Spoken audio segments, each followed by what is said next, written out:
L'accouchement et la naissance sont des rites de passage. L'accouchement pour la femme et la naissance pour le bébé.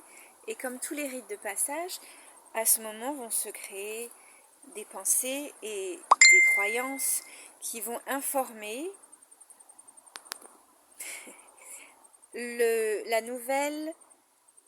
cette nouvelle phase de notre vie dans laquelle nous entrons. Pour la femme, la façon dont elle est traitée et ce qui se passe pendant l'accouchement va l'informer sur ce qu'on attend d'elle dans cette nouvelle phase, de ce que sa communauté attend d'elle, mais aussi quelle est sa place et comment elle va... Pendant l'accouchement, la femme, et sur le premier, la femme passe de la jeune fille, de l'archétype de la jeune fille à celui de la mère. Et c'est une énorme transformation, et c'est une énorme expansion. Et elle a besoin d'avoir le temps et d'avoir la place de grandir dans cette expansion et de la ressentir dans cette transformation et de voir ce qui se passe. C'est un moment sacré. Ce qui se passe, comment elle est traitée, va informer la façon dont elle va faire l'expérience de son rôle de mère et de sa nouvelle place dans la communauté et de son corps.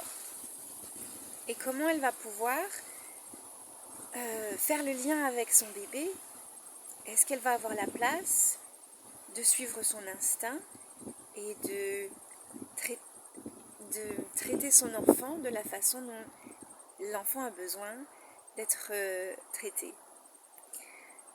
Et dans l'autre sens, le bébé aussi, qui passe à travers le rite de passage de la naissance, va se faire une idée de comment est le monde et quelle est sa place dans le monde. Et ça va créer un système inconscient de croyances qui vont lui durer toute la vie.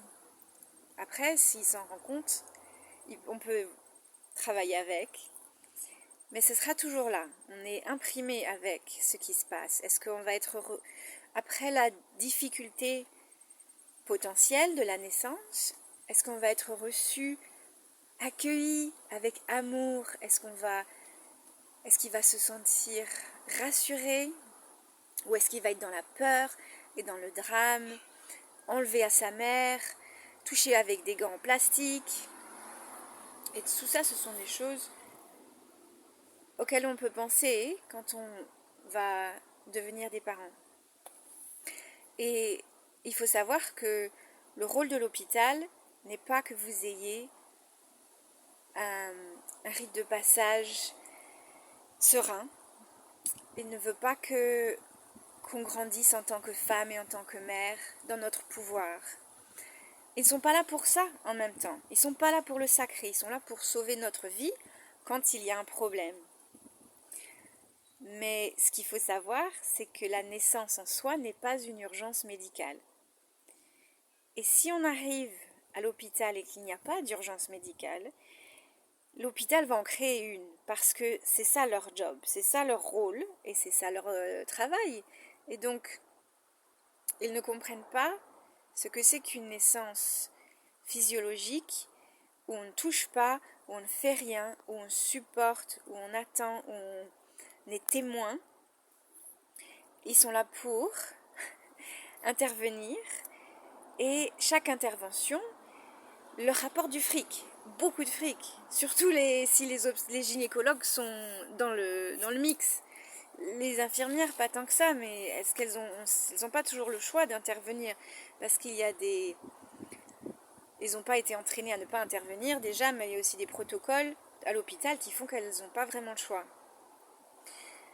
Et donc sachez que si vous allez à l'hôpital, il y a très peu de chances que vous ayez la place et le temps et l'environnement pour expériencer ce moment sacré et que vous ayez la place pour grandir dans votre rôle de parent et de mère.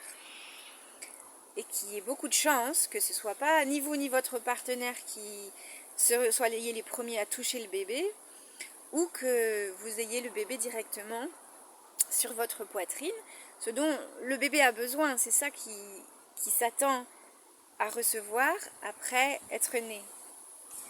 Et de lui nier ce moment peut créer des répercussions sur la santé mentale, physique, pendant toute notre vie. Et donc, sachez ce que vous choisissez. La naissance en elle-même n'est pas une urgence médicale, ce n'est pas un événement médical. On ne va pas à l'hôpital à chaque fois qu'on a besoin d'aller aux toilettes. C'est un processus tout à fait naturel et qui a marché pendant très très longtemps. Donc, quelque chose à réfléchir. Dès qu'on introduit du médical, il va falloir qu'il y ait des interventions. C'est très difficile de faire autrement.